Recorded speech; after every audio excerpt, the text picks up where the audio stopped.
Hello, everyone. Welcome to Say What. This is our well. This is going to actually end up being our third episode, but this is our first episode with video in addition to audio. So if you're like me, I like to watch podcasts because I just like that. And if you just want to listen in, that's going to be available too. But we are so excited. And our producer and owner of the PFC Entertainment Network is here with us, Jason Klaus, pushing all the buttons, making the magic happen today. And if you are new to the show, I'm Kristin Watt, and hence the name Say What. And we are here to talk about stories that inspire, heal, and unite. And today's episode is really going to be focused on women leading the way. For those of you who might not live here in Michigan, but be tuning in around the country, we live in North Oakland County here in Michigan, in Southeast Michigan to be exact. And I have with me today two really cool and wonderful, compelling guests who are friends of mine, but they're also just happen to be women leading the way. And I am so excited for you to meet them, hear a little bit about what their backstories, and they both have very unique and different stories that led them to their current efforts and work that they're doing in their communities and business environments. And they just both so happen to be my friends, and that's really exciting to me. So I like to surround myself with good people. And if you live here in Southeast Michigan, these are names you may have heard of. And if not, you need to know, because they are really making very concerted and poignant efforts in their communities and to make positive change, not only for themselves and their families, but also for people they don't even know, citizens that live in their districts. I do have with me today my friend Shadia Martini, who is running for State House. Shadia, will you remind me, because I do not want to misquote, what district you're running in? The 54th. Okay, would you tell our listeners what communities that includes? So the 54th includes most of Bloomfield Township, all of Bloomfield Hills, half of Auburn Hills, all of Lake Orion Township, and 2 precincts from Oakland Township. So, just a little bit of area to have to canvas and run all over the place. I know you stay busy. And then my dear friend Emily Busch is with us today. And so we'll get to the backstory in a minute of how I met you both and your backstories. But I met you were running for State House. Now you are running for Congress. So and that just makes my heart happy. So, because I know you, I know your why, and I know why you do what you do. So can you tell us, and for our listeners, what district you're running in for Congress in the primary, and what areas that includes? Sure. Hi, I'm Emily Busch, and as Kristin said, I'm running for Congress in Michigan's 10th Congressional District, which is a relatively big chunk of the Detroit metropolitan area. It is a district that crosses from Rochester and Rochester Hills over into Macomb County, covering Shelby Township, Clinton Township, Mount Clemens, Sterling Heights, Warren, East Point, Fraser, St. Clair Shores, all the way over to Lake St. Clair. It's about 750,000 people. I'm happy to throw my name in the race for a very competitive and winnable district. That is wonderful. And sounds like you need a lot of signs. That's a huge area. I guess I'll be hosting a fundraiser for you soon. That's what we'll be doing. And you too, Shadia. So now, for those of you who tuned into our first couple episodes, obviously, I think this is actually a pretty interesting concept. I'm new to podcasting. Thanks, Jason, for making me get out of my bubble and my comfort zone, which we talked about the importance of getting out of your bubble in episode 2. But you know what? I've been getting out of my bubble my whole life. That's what I do. It's just these weird, interesting opportunities cross my paths. And I think that's the difference between, doesn't make people better than the other, but I do think that people who are eyes wide open, have opportunities fall in their lap, and they see the need, and they are fearless in their ability to try new things. And I couldn't have put that in a nutshell better as to what we are going to talk about today with these two incredible women who have independently really meaningful stories in their personal lives, and then got out of their bubble to be for those listening that don't know, I ran for county commissioner last election cycle. I had never done that before in my life, and that was eye-opening, and that was just on a county level. I can't even conceive the vulnerability that you have to, you know, be in this climate in our world right now, to expose yourself, your loved ones, your family. It's a huge sacrifice for everyone around you to try to run for an office to make lasting and meaningful change for citizens, you know. And so first of all, I just want to thank both of you for doing that before, and not being beaten down, broken, and jaded, and willing to get back up and do it again, because I didn't, not because I'm weak. I just found other things to do, like podcasting. So, you know, It's just a matter of time, Kristin. yeah, I know everybody says that. It doesn't, timing is everything, as we all know. So anyway, I'm really excited to have you both here to talk about your stories, though, because long before and long after anything, as far as any type of office you have, will, or in the future hold, you are both incredible people, just as you are. And so that is actually why I asked you to be on here with me today. And I appreciate it, because I'm not a major news outlet. I'm not going to get you 800,000 people hearing this podcast, but I've been there for you guys, and y'all have been there for me. And that's the type of North Oakland family we have. And honestly, if this podcast inspires, your stories inspire any person, really, but particularly women, because we all know we're all about strong, empowered moms and women's. We'll edit that out, Jason. Women leading the way. Anyway, then who knows? Like, who knows who hears this and does something, gets out of their bubble and does something impossible in their head and makes change for other people, you know? So that's kind of my goal with this show. And I'm going to start with you, Shadia. We're just going to get right into it, because so you were born in Aleppo, Syria. Correct. And moved here to Michigan in 92?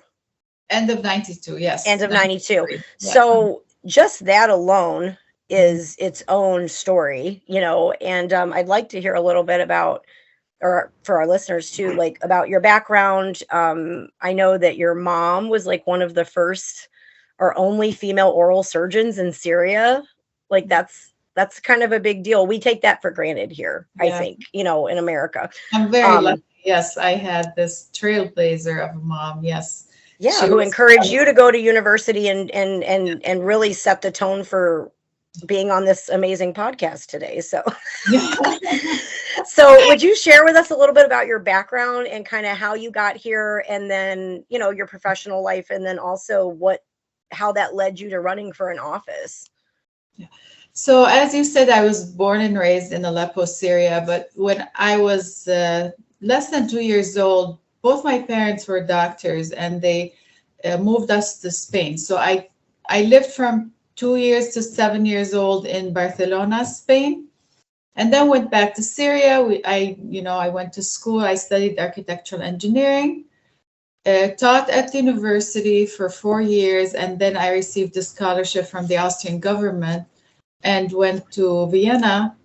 I did research at the University of Economics, which is called Wirtschaftsuniversität in Vienna. And from there, I came here to the United States, end of 92. Went back to school, got my MBA from University of Michigan in Ann Arbor.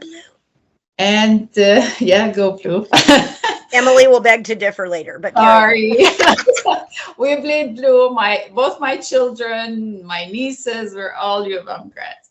So, and then I went headfirst into construction. So I own a construction company, and I'm a real estate broker. So in 1997, I started doing construction and real estate. And again, when I started in construction in 97, I used to go to pull a permit, and in the cities, I would be asked if I were the builder's daughter, the builder's wife, the homeowner, but never the builder.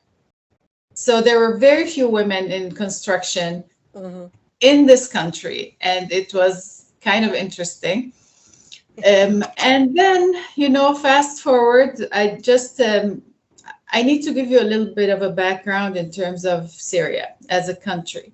Please do. Thank you. So I'm sure many of the our listeners read George Orwell's 1984. That book really talks about my life in Syria. George Orwell, a Brit who wrote a book in, I think it was 1949, was describing how I lived in Syria. Autocracy at its best. And, in that country, most books were banned. Organizing was banned. Assembly was banned. Of course, free speech, it goes without saying. Right.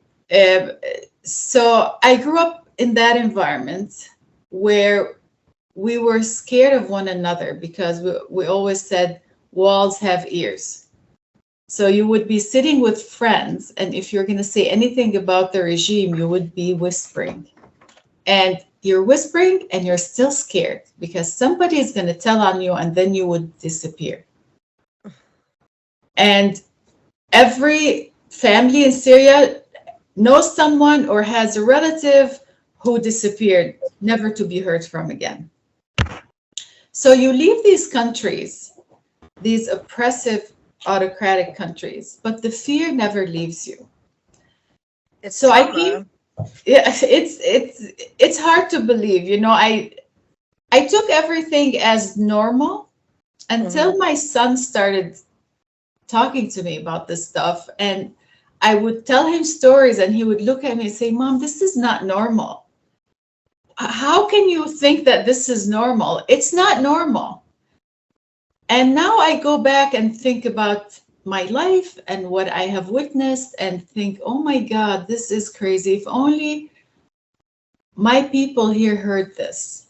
If only they understood how dangerous it is to allow someone, and we're not going to talk politics, or we're going to talk politics. I mean, we can. We can. My listeners will know my show is not typically political, but this is a human rights issue, in my opinion. Yeah.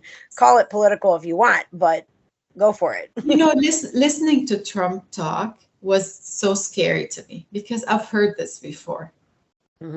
It's gaslighting people. It's lying to people. It's convincing people of things that never happened, like, stop the steal and stuff like that.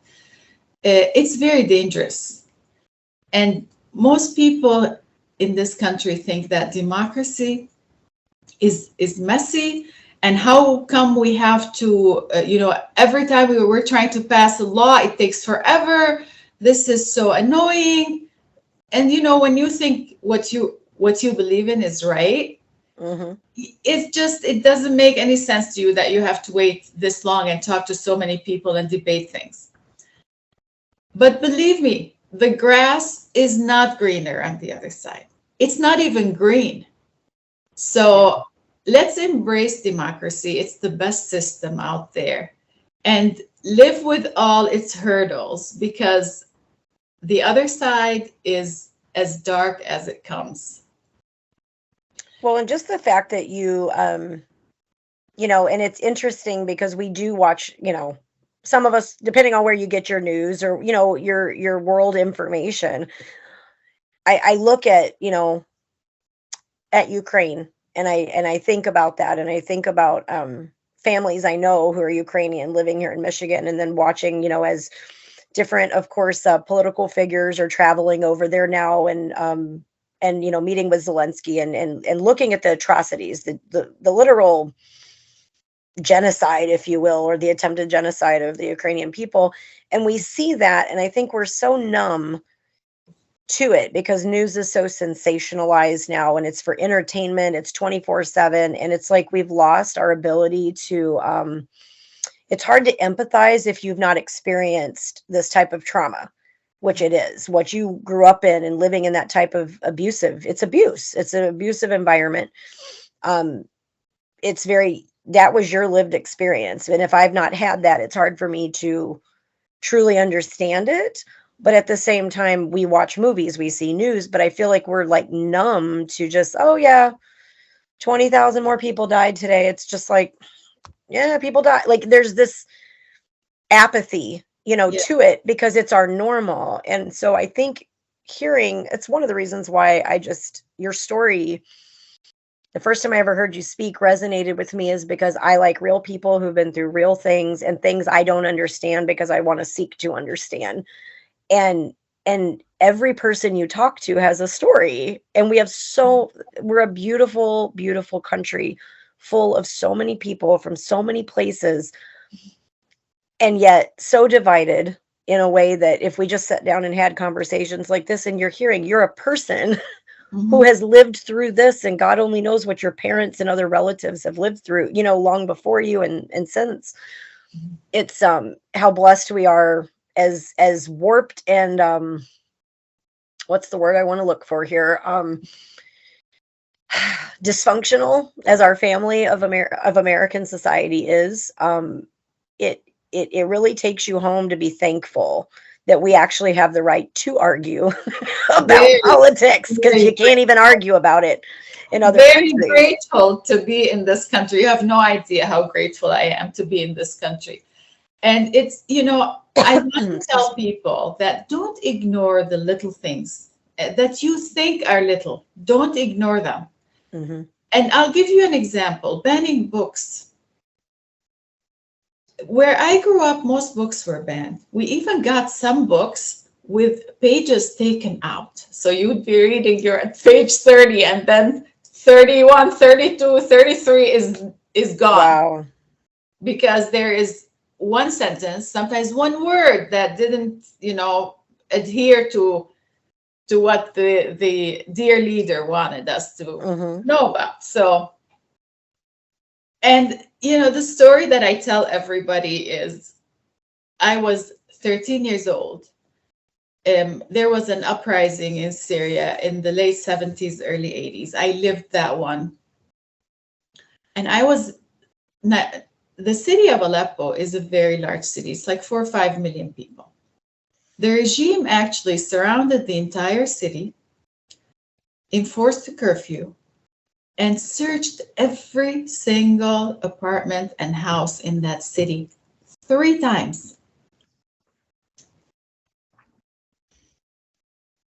I was in my bed sleeping, 13 years old. I woke up. There was a young guy standing next to my bed. So I had my desk next to my bed, and it had a credenza with my books on top. And I still remember what I was wearing. It was so traumatic. I was so scared. It took a second for my father to see that I woke up and to tell me, calm down, I'm here, don't worry about it, everything's fine. But what was that guy doing? And he was in, military fatigue and holding a Kalashnikov on his side, which is like an AK-47, the Russian one. Mm-hmm. He was actually sifting through my books, looking for banned books. This is how dangerous books are to autocrats, to dictators. So what are we doing here in this country banning books? And where do you draw the line? You say, oh, my kids can't see this and my kids can't see that. So where do you draw the line? Right. Where do you stop wanting your kids to know? Mm-hmm. It's very dangerous. It's a slippery slope.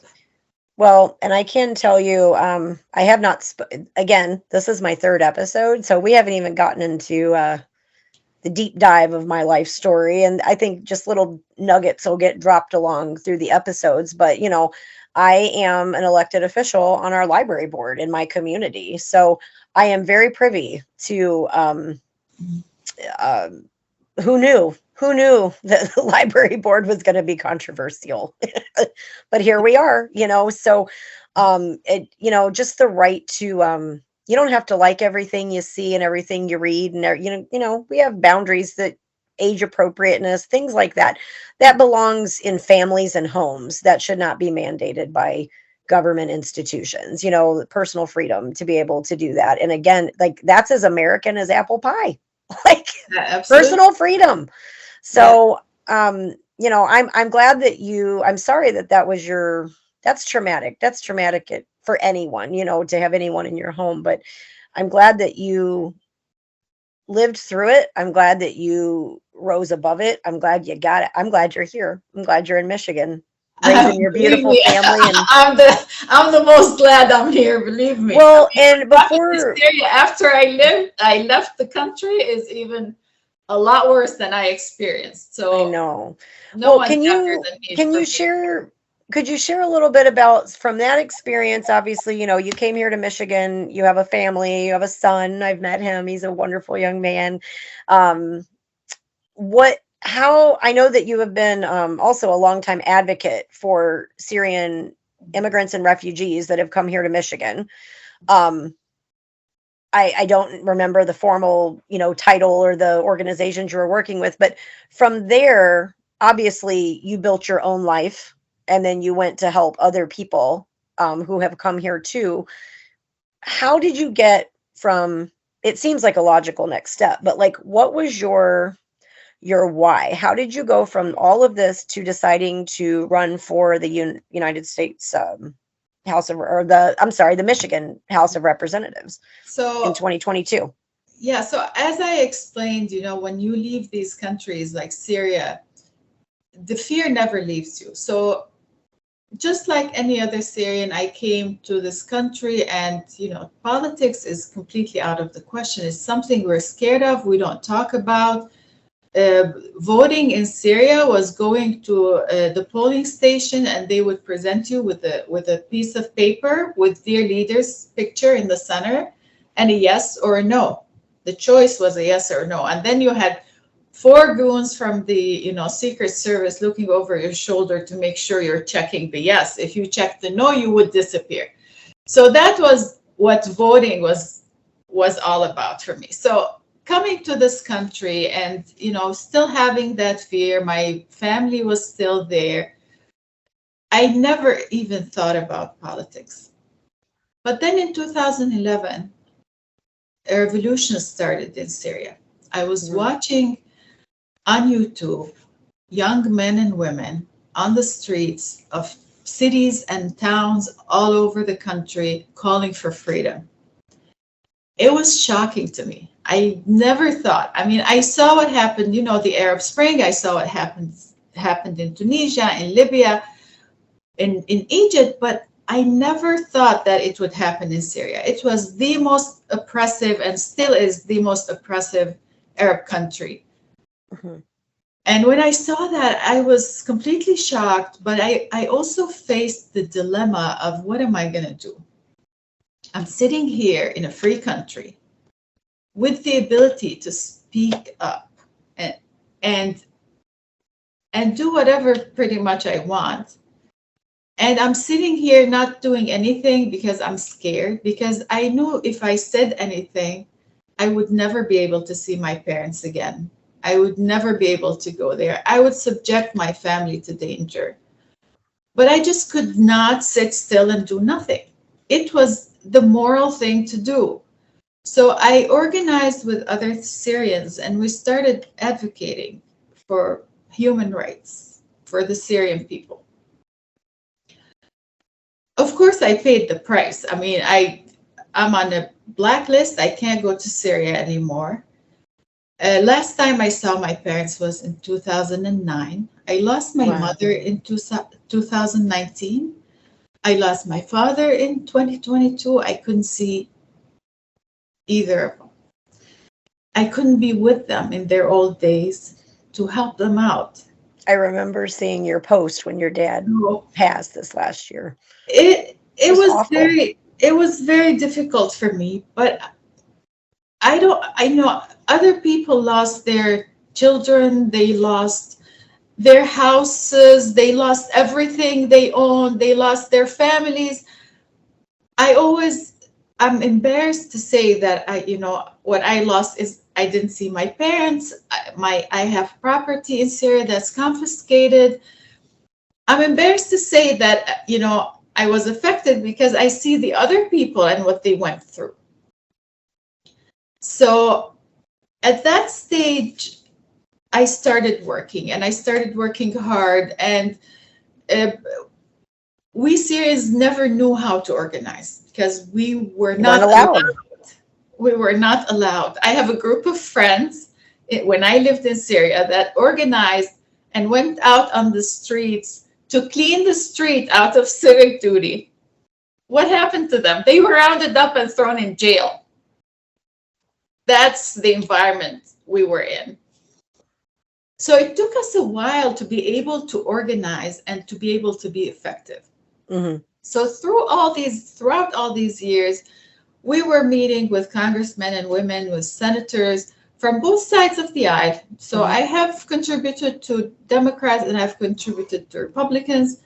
And we just met with them and explained to them what happened and begged them to help the Syrian people and talked about human rights. And, there was the Syrian people were hit with chemical weapons. In one night, we lost 1,500 people in the suburbs of Damascus, mostly children. So, and after all these years of working, and then the refugees started to come, and I volunteered to help refugees, I saw that I can do this. I saw that, this is something that I'm capable of. And, I live here. This is my country.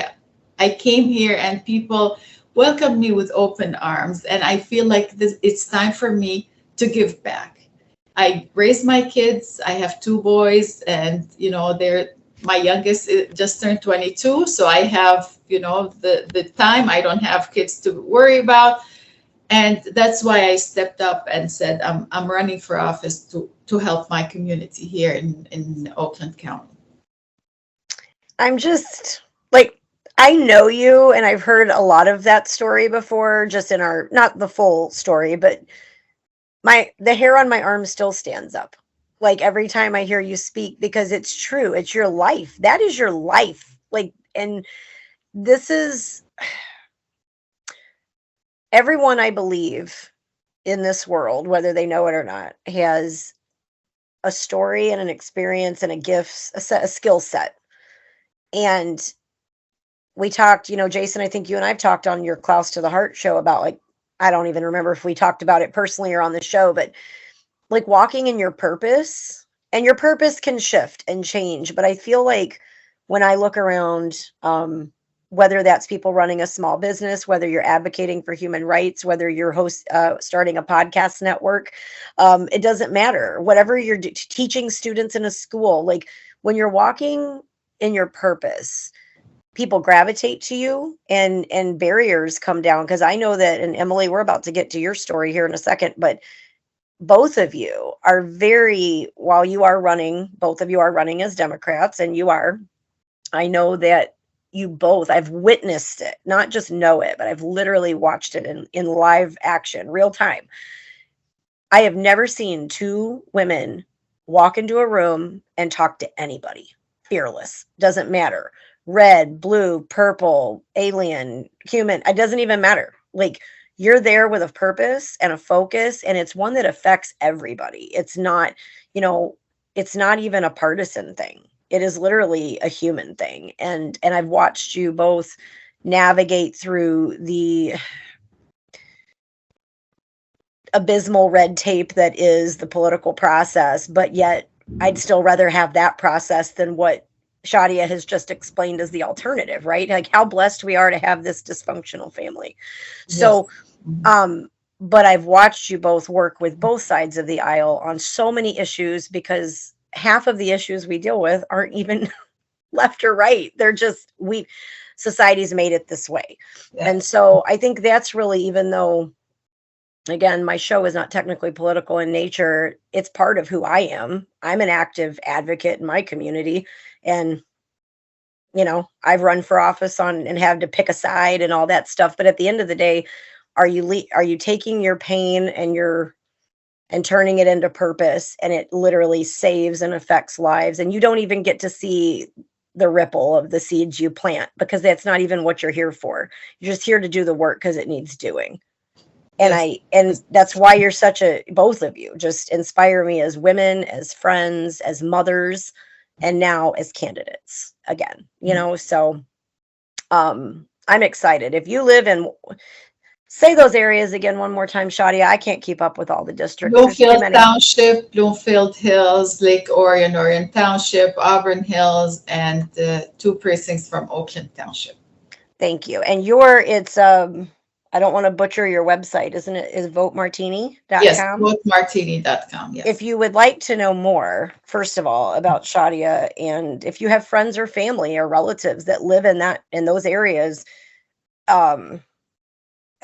go website, go listen to her speak somewhere, go meet her. She'll meet anybody. I've seen you knock doors and shake hands. Make a donation. I can tell you one thing, campaigns aren't free. I can tell you that. That is the one thing I wish we could change in this country, is campaign finance, but that's a whole other show and a whole other ball game. But I will say this, regardless of, if any person, and really regardless of what side of any aisle you stand on, chooses to run for an office, and that could be something as simple as your library board or your city council, all the way up to Senate and Congress, I'm going to tell you, I might not agree with your views, but I do have respect for the humanity of people who choose to run for an office, because it is not easy. It is exhausting and it is draining. And you have to navigate through, who do you trust? Who do you not trust? Like, it's a messy game, but I think when you get refined by fire going through that process, like I'm looking at you two now versus when I met you both like a year and a half ago, and you're like, oh no, like Emily's got them glasses on, like, oh, I'm gonna say something. Like I've learned some things, and you were great when you started, and you're better today. You know what I mean? Because now you have the why and the want and the know-how, but now you have that.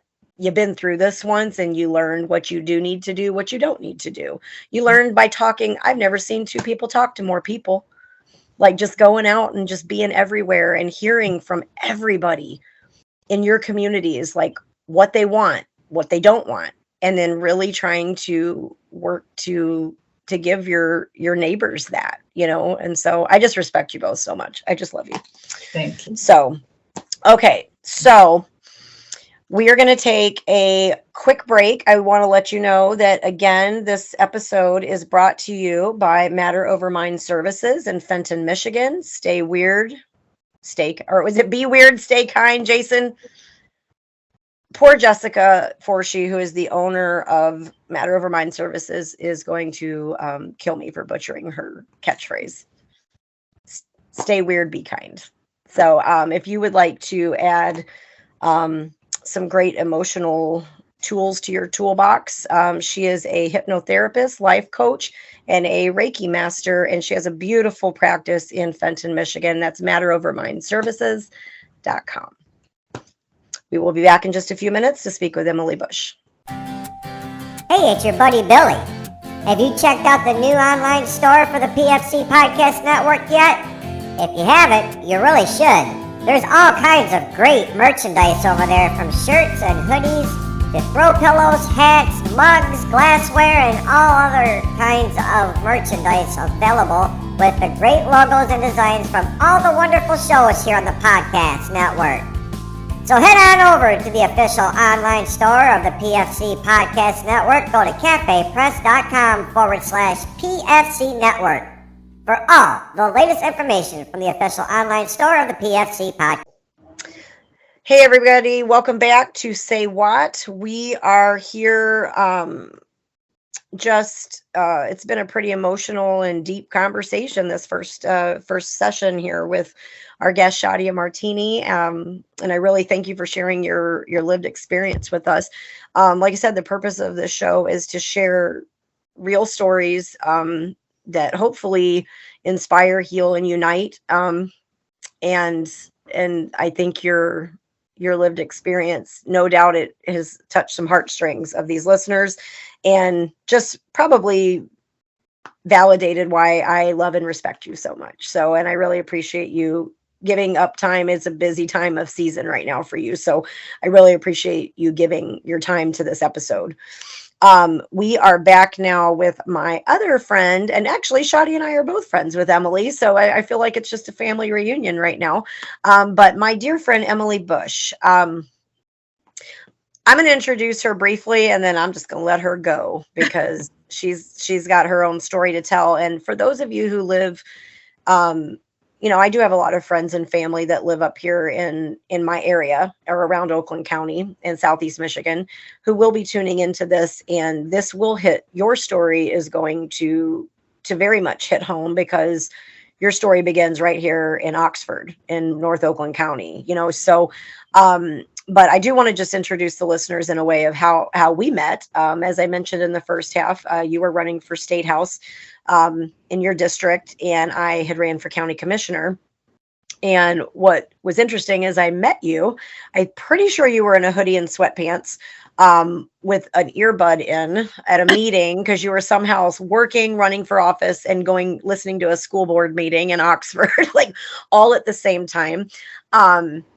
But you and I actually shared district space. So we got to not only know each other, but knock doors together, meet people together, go to events together, and really go through from start to finish this entire process of running for office together, which I always kind of say, I don't want to diminish our amazing veterans and people who've served in our armed forces, but there's kind of that saying, like when you've been in the trenches together, like people who've served in the military together, there's a bond that's created because you've been through something no one else is going through. And I do feel that you and I specifically, and a couple others, that kind of went through this process together. And also Shadia to some extent because of our joined North Oakland kind of club that we all went through together as candidates.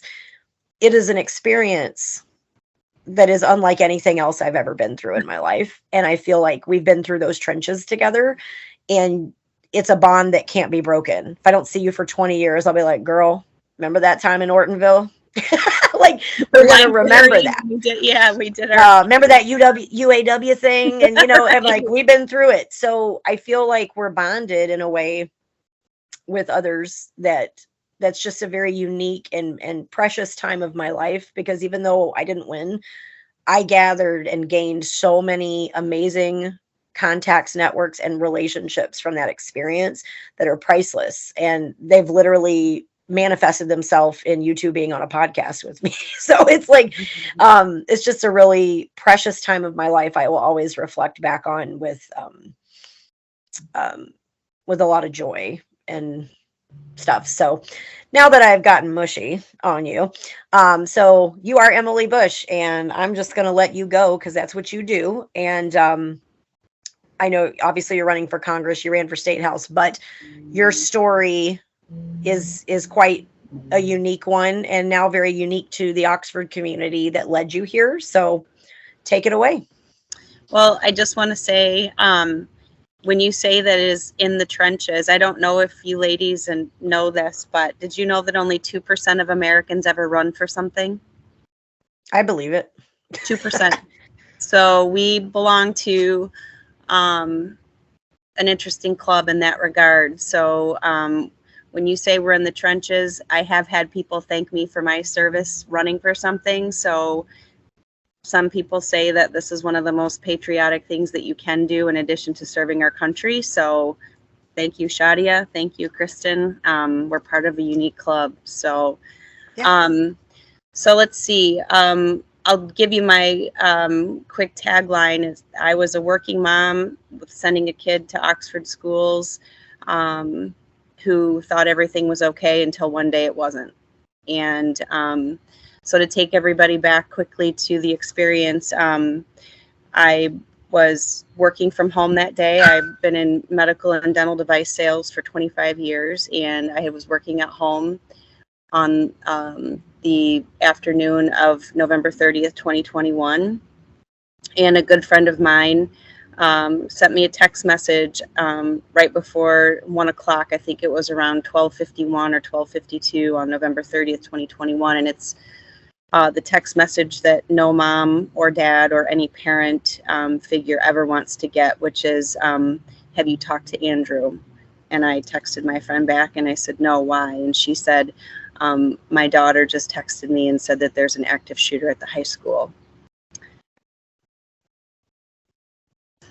Sorry, guys, this doesn't happen often.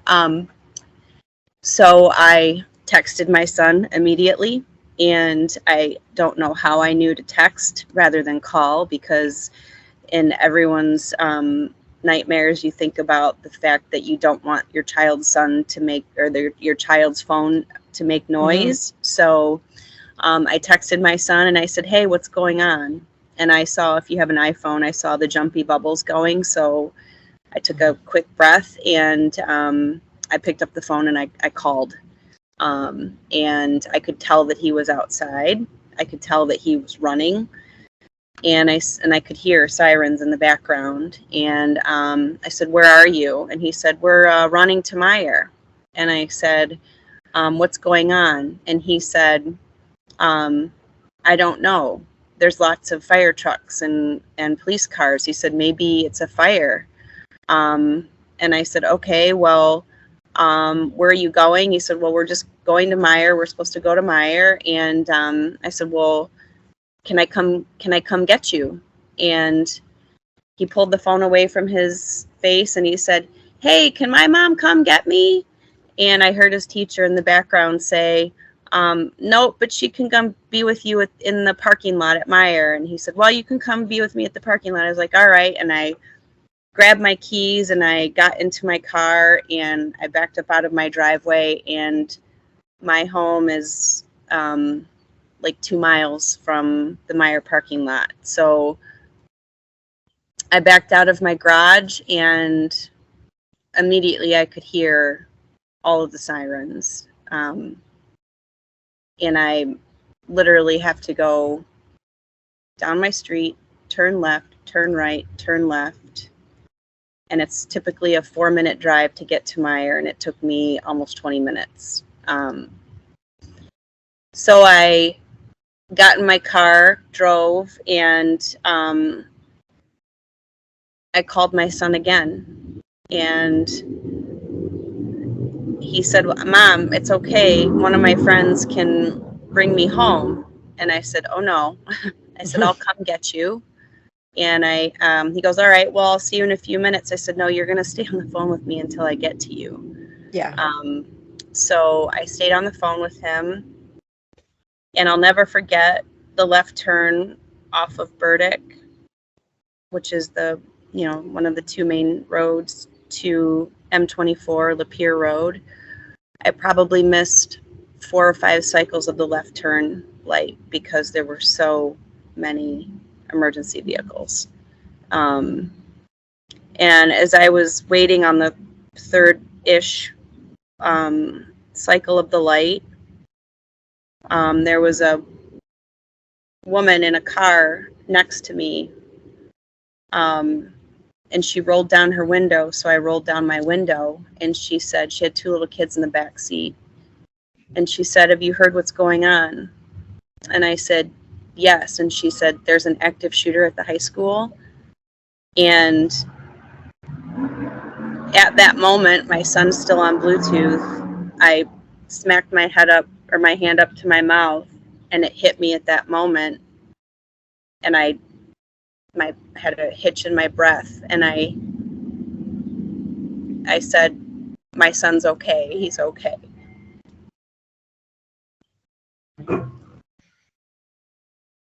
And her light turned green, and she said, I wish I could hug you. And I said, my kid's okay. So I went up to the Meyer parking lot and searched and scanned the parking lot for my son, and I found him. And he got in my car, and I had a friend who was trying to get to her daughter. Actually, it was the friend that first texted me, and she works all the way down in Clinton Township at Henry Ford Macomb, and she was hysterical. She couldn't get to her son fast enough, or her daughter fast enough. And I said, hey, do you want me to go sit with your daughter until you get home? And she said, please. And so my son and I turned the car around and went to her place and waited until she got home. So that was kind of the start to something that activated me. And just for your listeners, and I know you and Shadia know this, prior to the shooting at Andrews High School, I was not politically engaged. I have been, an off and on voter my whole life. And after the shooting, I went to my very first school board meeting in Oxford, and I went with Michelle McClellan. Mhm. And we sat next to each other at the school board meeting. It was December 14th, so it was 2 weeks after the shooting, and the room was not packed. 4 children died, and the room was not packed. And I sat there, and we were still masking at the time, and the school board was on the stage. And when it came time for public comment, the very first person that went up to talk at the podium did not even talk about the 4 children that we had lost or the 6 children that were shot and injured. They talked about masking. And Sorry, my brain, I had forgotten how bad that makes my brain explode. that was a whole other trauma, right? And so we all had to live through. I leaned over to Michelle and I said, are we in the Twilight Zone? We just lost 4 kids. And public comment after public comment after public comment was paraded in front of the board about masking. And finally someone got up and spoke very eloquently about what had happened and the need for transparency and the need for answers. And I listened to this man speak, and I had a notebook with me. And I had no idea what I was doing, but he sat down after he has 4 children in the district, and 2 kids were in the high school at the time, his 2 kids.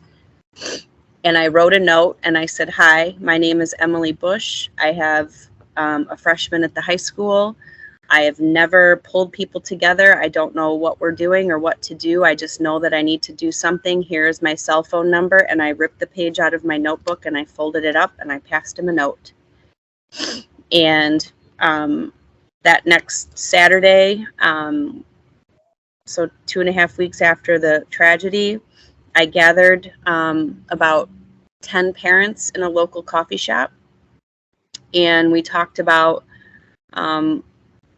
what can be done to keep this from happening again and to keep other parents from having to make the drive that so many of us made on November 30th. So I guess in the business, we call that community organizing. And I didn't really have a clue what I was doing. All I can tell you is I started Googling, how do you prevent a school shooting? I learned about this concept that you all know, social emotional learning, that creates a safety net for all kids, but most importantly, kids that do not have those types of supports at home. So there's 5 tenets of social emotional learning. I don't care which side of the aisle you sit on. They're very practical tenets. There's responsible decision making, creating meaningful relationships, social awareness, self-awareness, and self-management. And I dove into that and discovered that our school district was not utilizing that program the way that it should be used, and decided I was going to run for school board. I had forgotten about that. That was where it began. Yep. Which is in today's day and age is a a very, very important, speaking about banning books, is an incredibly important role right now in our communities, because there are not only attacks on books, there are attacks on the LGBTQIA community. We have attacks on teachers, educators, administrators, calling them groomers, indoctrinators, just throwing all kinds of attacks at these people who all they want to do is love on, teach, and care for our children. So these attacks on our educators is egregious, and it's awful. So I thought, oh, I'll run for school board. And we all know how school boards are being treated right now. Right. So I printed out the affidavit of identity, which we all know what that is.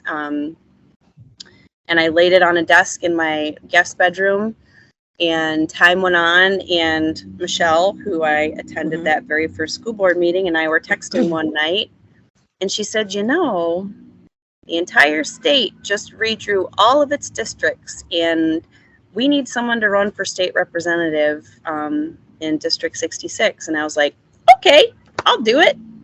And that was literally the genesis behind running for state representative. So I will say that in the first 2 months of running for state rep, I did not bring up firearms one time. Because of where we live, I felt that it was going to be too divisive. And then Buffalo happened. Yep. And then Uvalde. Yep. And then Uvalde happened. And I, of course, just like I know exactly what I was doing and where I was when I got the text message from my friend about Andrew's school. It was Dylan that texted me about Uvalde. Yeah. And I was in my car driving home from Lansing doing sales calls.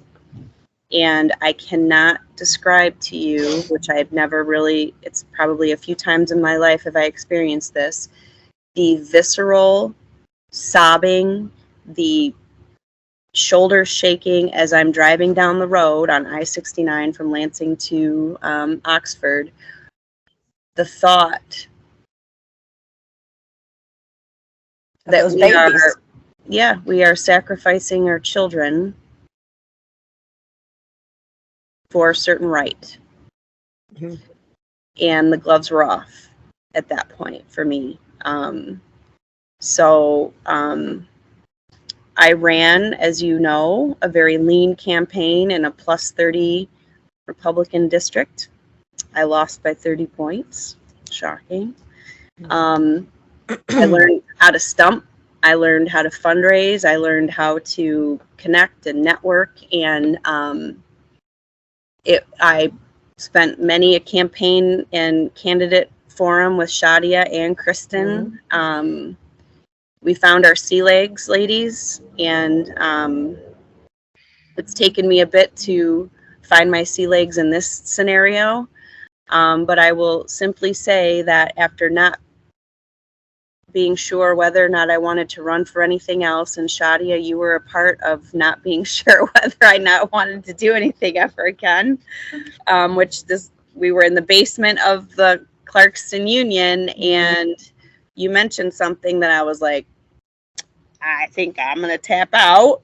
And I think it was 2 weeks later, I was approached by an organization that endorsed my House race on January 26th about this idea of running for Congress. And I'll tell you, I mulled it over for a good 3 weeks. You have to. Yep, I did. And I sat down with Representative Slotkin one-on-one at the Democratic conference down at what we used to call Cobo Hall.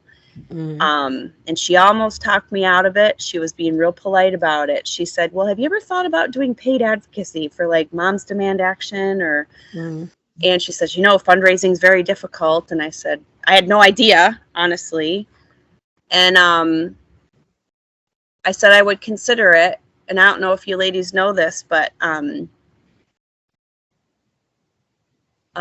one of the consultants that was introduced to me came to have dinner with me on February 13th, a Monday night. And I was sitting at the 24th Street Tavern right up the street from where I live. And I still wasn't sure about anything. I had just met with Rep. Slotkin at the convention 2 days prior. And about 2.5 hours into our dinner conversation, my phone started going off with active shooter alerts at Michigan State University. And I just graduated, as you ladies know, Go Green in December with my master's. I was wondering where that was going to come in, the Go Yep. Blue, Go Green. And and on the third active shooter alert into my MSU email, I realized that there were kids locking down at Michigan State University for the second time in 15 months. And I started to cry in front of this man that I had just met. And I looked across the table at him and I said, I think I have to do this. And he said, I think you do. And I came home. I milled about in my kitchen and talked to my husband. And my son came downstairs because it was late from getting ready for bed. And he saw me and my husband talking, and he said, what are you guys talking about? And I said, and I slid my phone across the counter at my kid. And he looked at the phone, and he dropped his head, and he said, I'm going to bed. And I thought, this is the nation we're building and fostering for our kids and our future. And I didn't mention anything to him about the fact that I had made the decision to do it. My husband went back downstairs in the basement and flipped on the news, and I stood there in my kitchen, and I had 2 pieces of mail waiting for me in my kitchen. One was in a do not bend envelope, and one was in a regular letter size envelope. And the do not bend envelope was my printed hard copy of my Michigan State University master's diploma. And the other was a letter from Representative Lisa McLean in response to my automated response through Moms Demand Action. And she's telling me how she's going to work hard to protect people's Second Amendment rights in her district. And she will do everything in her power to keep firearms out of the hands of criminals. And I was like, what is the universe telling me? And I was like, I have to do this. And then 4 days later, the company that I worked for at the time laid off 20 people, and I happened to be one of them. So I called up my consultants and my people, and I said, are you sure you still want me as a candidate? And they said, we want you more than ever now. You just experienced profits over people. And I was like, yep. Okay. And now I run for Congress full time with a much more broad platform, but this was my catalyst. And I can't explain to people what activated inside of me, which I've never experienced before. Running for office became my activism.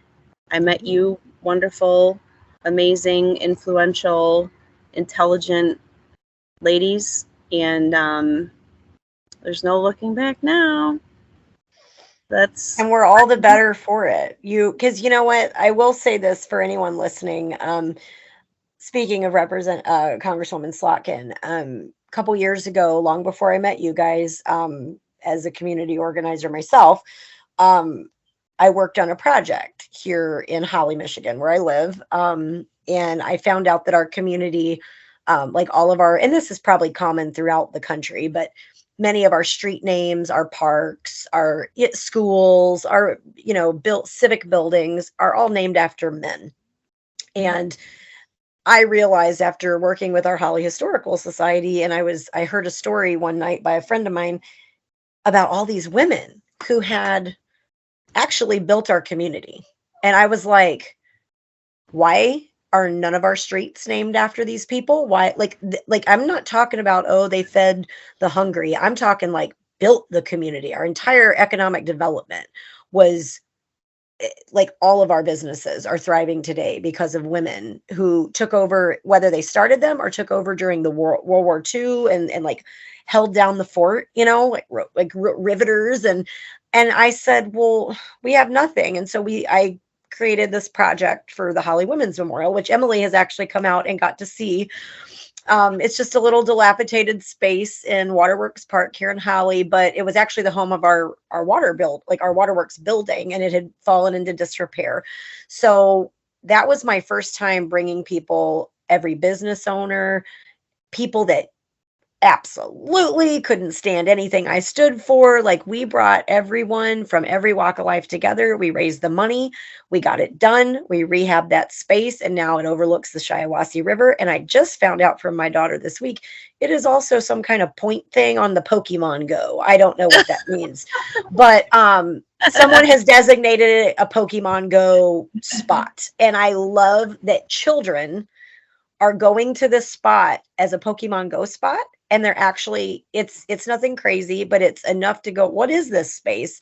Mm-hmm. And they get to recognize the incredible, like, I think there's like over 100 women like recognized on this huge display and a bench. And it's kind of like they're not forgotten. And I think about the episode of this thing as women leading the way. And 9 times out of 10, it's usually from a point of you have to, tragedy, pain, it's your children, something. And that is, I'm not going to say women are better than men, but we are different we're just different. We have a different skill set and a different muscle to fat ratio. We've got a different brain. Like, we were biologically created to be nurturers, and we have a skill set to multitask and just take on, we can juggle 47 things at one time and actually get most of them done well. That's an amazing feat. So there's nothing more powerful than a woman. Like, if you can't figure out how to get a problem solved, call a woman. We'll figure this thing out real quick. And so I really quick want to kind of end on Representative Slotkin, because she actually came. She was our congressperson at the time, and her family has roots here in Holly.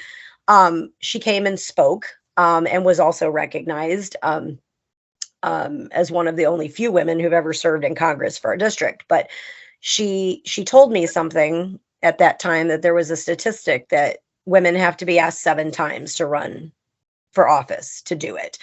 And strangely, I had never thought about running for office. That, I mean, other than the library, keeping it in my community, I wasn't trying to run for anything big. And the first day that I only ran because someone asked me to, and I said no 6 times. And on the 7th time, probably all of our mutual friend, my friend Carolyn Krause in the county there, called me up and said, I heard this rumor that like all these people I know have asked you to run and you've said no.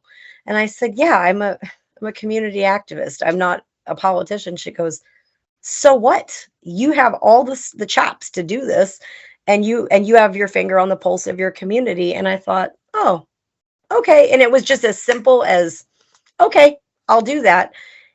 And I hung up the phone with her, and she called our friend Laura, who at the time worked for Representative Slotkin. She's since retired. And then Laura called me, and I was like, oh my God, you have to call Congresswoman Slotkin right now. Like right now, you have to tell her that I was asked 7 times to run. And her statistics were not wrong. I didn't realize I had been asked 7 times. You know what I mean? And so when you think about that, I don't think it's a confidence issue. I think it is just, how do we make room? How do we move the chess pieces to be able to care for ourselves, our children, our families, our neighbors, our communities? And now 790,000 people, like, that's like the weight of the world on your shoulders. And I think that's something that commands a lot of respect, to not only be vulnerable to run for the office, but the weight of people, so many different people who count on you to represent them with their safety, their food insecurity, their their economic vitality. Like, all of these things rely, these are the seats you're running for. And that's a lot to take on, because Shadia, you have built successful businesses. Your children are grown. You could be buying a cottage up north and be like, peace out, homies. I got to go. I'm ready to retire. If I win, I'll be taking a huge pay cut. I know. And well, and that's another thing. And Emily, you and I talked about that previously as well. From going from, corporate America to running for an office, everybody thinks like you get some kind of special wealth from this. Well, you can if you're corrupt, but not from the position itself. You know what I mean? And so it's truly, you have to have a heart for service. And both of you have such incredible personal stories, but these are the reasons why you should want to sow those seeds and like run for the office and help others, right? Because that's the right reasons to run. And so you don't have to do it. You didn't need to do it like financially or anything like that. It's truly from your lived experience. And honestly, both of you have experienced trauma. And you either sit with your trauma or you find a way to cope. And what is that saying? Like there's only one way out, and that's through, and you have to go through it. And then the question is, what do you do with what you've learned and your gifts that you've been blessed with? And I just watch both of you taking all of that and leading the way. Like you are the I hope I can build a women's memorial with y'all's names on it someday. How about that? I'll come find your communities. So, Shadia, do you, as we close out this episode, is there any parting, I guess, thoughts, or like, I'm buying new tennis shoes to come help knock doors for both of you here after the winter. So, you might see me in a Say Watt t-shirt with buttons on it. Love it. We might do some Facebook Live or something from there. But do you have any ending thoughts? And I do want people to be able to go and find out more about you. So will you tell people, at least both of you again, your like, I guess, your websites, or where they can learn more, or if they want to maybe get you for a speaking engagement or a debate or something to share your stories with more people? First I want to thank you for having us. But I also want people to know how grateful I am to be a citizen of this great country, and how lucky I am to be a citizen of this great country.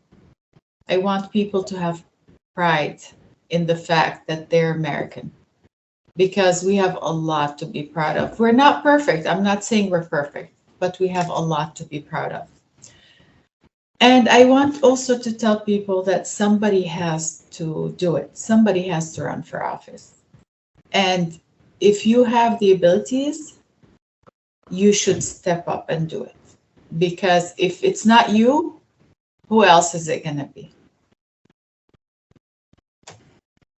Vote Martini.com. Go vote for her. She's amazing. I just love you. You're so inspiring to me, Shadia. I just love you. Emily, what's your website? Come on. Tell us where we can find you besides knocking doors and driving all over the county. So I'm at Emily, EMILY, 4FOR Michigan.com. You can volunteer. You can learn about me. You can, of course, help us get there by the hard part, which is donating. But I want to agree with Shadia that if you feel that your story matters, and if you want to help and serve, just do it. Just run for something. And I think there's actually a website or a book that says just run for something. But I think it's interesting, and I remember Shadia saying during her time that her son kept saying, "This isn't normal, Mom." And that resonated with me, because it's not normal that we're making our kids lock down, and it's not normal that we are literally changing the chemistry of their brain by making them lock down. So we are creating an environment where these children are living in heightened fight or flight. So we need to change what we're doing for our kids. And yes, this is the greatest country in the world, and we should be proud to be Americans, but we should also do everything we can for each other, recognize the humanity in each other, and do what's best to keep each other safe. And that means it takes a village. So I think we need to get back to neighboring, connect with each other on a human level, and lift each other up and run for something. And on that note, Jason, my beloved friend and producer over there, we've got just about a minute left here. Do you you've been listening and pushing all the buttons and being the techie guy? Do you have any closing thoughts, or have we overwhelmed you with the power of reality? Overwhelming, no. Like I expressed my personal thoughts and feelings with Shadia during the break. Emily, I'll do it with you on the air. I need to talk to you. Yeah. And I need to talk to you because your ties to the Oxford tragedy is something that hits very, very, very, very close to home with me. Because, and I don't want to go into too much detail, but I am very close to a target student that was on the list, and she has been muted, and she needs her story told. So the fact that you came on here today, and that is your tie to this, like I'm a sign guy, right? So like everything happens for a reason. You came across my radar at this point, at this time for a reason. And I really would like the opportunity to talk with you more about this off air. Absolutely. With that being said, your story is just as inspiring and motivating as Shadia's, even though they're on opposite spectrums here. Both of you ladies just blew me away today. And I'll kind of reiterate what I said during the break. It was, I've talked to a lot of people. I've heard a lot of stories. Today's recording session was among the most impactful that I've ever had the privilege, and that's what it is, the privilege of sitting here and just listening. So I appreciate the both of you for taking time out of your extremely busy schedules and being a part of Kristin's show, being a part of the network. And anything that I can do personally to help either one of you, I'm all in. Just let me know. Thank you so much, Jason. Thank you so much, and thank you, Kristin. Thank you so much to us. Yes, I just love you. I'm sorry, it's a love fest show today.